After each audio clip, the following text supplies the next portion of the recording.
Hello, and welcome to the This Happened Today in History podcast. I am your host, Mr. Miller.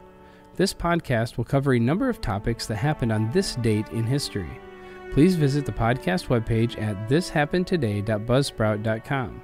There you can download the notes page, which will help you organize the information as well as develop your own ideas on how these events change the world around us. If you're interested in hearing more, please consider subscribing so you will not miss out on what happens tomorrow in history. Today is April 24th. In 1990, the American Space Agency, NASA, successfully launched the Space Shuttle Discovery from Cape Canaveral in Florida on its historic mission to carry the Hubble Space Telescope into orbit 380 miles above the Earth. The telescope will operate from high above the atmosphere, thus avoiding the interference which limits ground-based telescopes. It will be able to see up to the edge of the known universe, taking images of objects and events which happened up to 14 billion years ago. The telescope, the size of a railway carriage, has taken 20 years to build at a cost of $1.55 billion. It has been dogged by technical hitches, a huge budget overruns, and other delays. Its launch is 7 years overdue, held up by problems in the Space Shuttle program, including the explosion of the Challenger shuttle in 1986. The problems continued even once it was safely in space, as the British made solar panel arrays, which provide power for the 6 separate instruments on board, malfunctioned. However, scientists said they were expecting it to be difficult. Deploying the solar panels is technically more challenging than the launch of the Space Shuttle one more time, said NASA scientist Stephen Marin. The fault was resolved, and now the telescope faces 6 months of testing before becoming fully operational. NASA hopes to release the first test image of an open star cluster known as NGC 3532 in about a week. Hubble's main instrument is the fine polished mirror 94 inches across, 240 centimeters across. There are also 2 cameras, one which can achieve image resolutions 10 times greater than that of even the largest Earth-based telescope, and a second which can detect an object 50 times fainter than anything else visible from Earth. We are going to have the ability to observe the most distant objects among the earliest in the universe, and thus probe the secrets of creation, said NASA's chief scientist Leonard Fisk. This telescope will be controlled by the specially created Space Telescope Science Institute at Baltimore. It's thought that Hubble's images will provoke a drastic revision of the shapes, sizes, and content of galaxies already identified by ground-based telescopes. It is also likely to find new stars and phenomena, and astronomers suggest that telescope provides the best chance yet of working out the true age of the universe. On Easter Monday, April 24th of 1916, a group of Irish nationalists proclaimed the establishment of the Irish Republic and, along with some 1,600 followers, staged a rebellion against the British government in Ireland. The rebels seized prominent buildings in Dublin and clashed with British troops.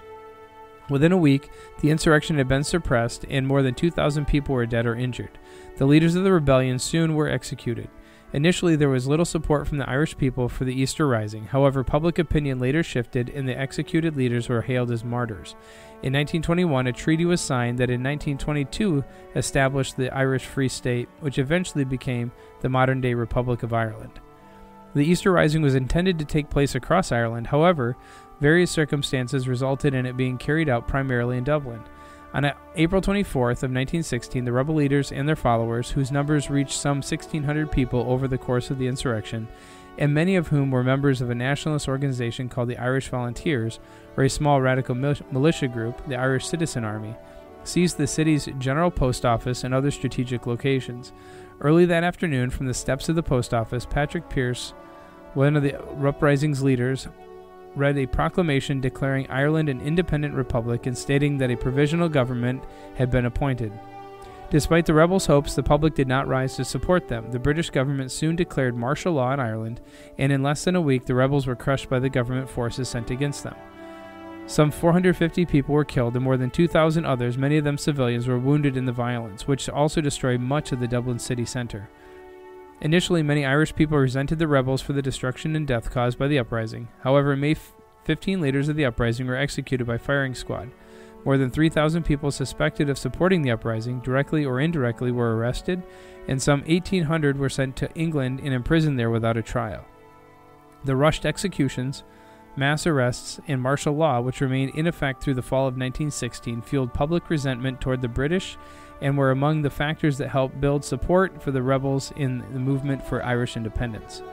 In the 1918 general election to the Parliament of the United Kingdom, the Sinn Féin political party, whose goal was to establish a republic, won a majority of the Irish seats. The party's members then refused to sit in the UK Parliament, and in January of 1919 met in Dublin to convene a single chamber of Parliament and declare Ireland's independence. The Irish Republican Army then launched a guerrilla war against the British government and its forces in Ireland. Following a July 1921 ceasefire, the two sides signed a treaty in December that called for the establishment of the Irish Free State, a self-governing nation of the British Commonwealth, the following year. Ireland's 6 northern counties opted out of the Free State and remained with the United Kingdom. The fully independent Republic of Ireland, consisting of the 26 counties in the southern and western part of Ireland, were formally proclaimed on Easter Monday, April 18th of 1949. And finally, in 1984, the Apple IIc was released at the Apple Forever conference held in San Diego. Although somewhat overshadowed by the introductions of the Macintosh and Lisa 2 lines, the IIc held its own. The IIc came in a rare, small, portable platinum case with a tilt monitor that featured a 9-inch green flat-panel display and could be lugged around like a suitcase. Also included was an external 140K 5.25-inch floppy disk drive of the same color. It ran a 65 CO2 processor running at 1.4 MHz.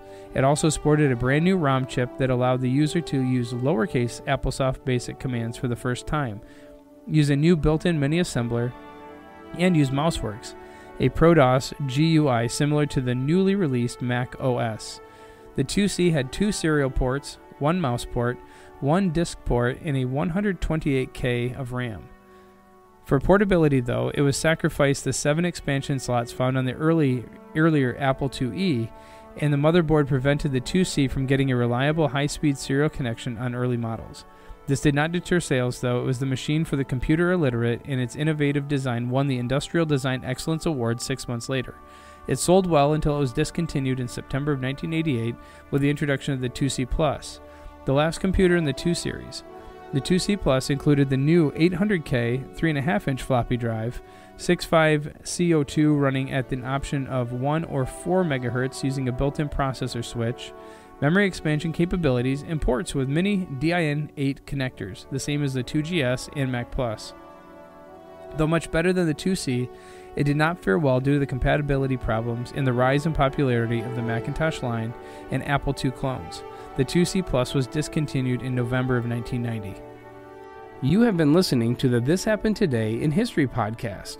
I thank you for listening, and I hope that you have enjoyed learning about historical events from the past. Thank you to the following websites for their information regarding today's topics: thepeoplehistory.com, Hubble Space Telescope at news.bbc.co.uk, the Ireland Easter Uprising at history.com, and Apple IIc at applemuseum.bot.org. The music used as the background track for this podcast is Americana, created by Kevin MacLeod on Incompetech.com. If you enjoyed this information and would like to hear more, please consider subscribing, as this will keep the historical events in your feed in the morning for each day. I hope you have a great day.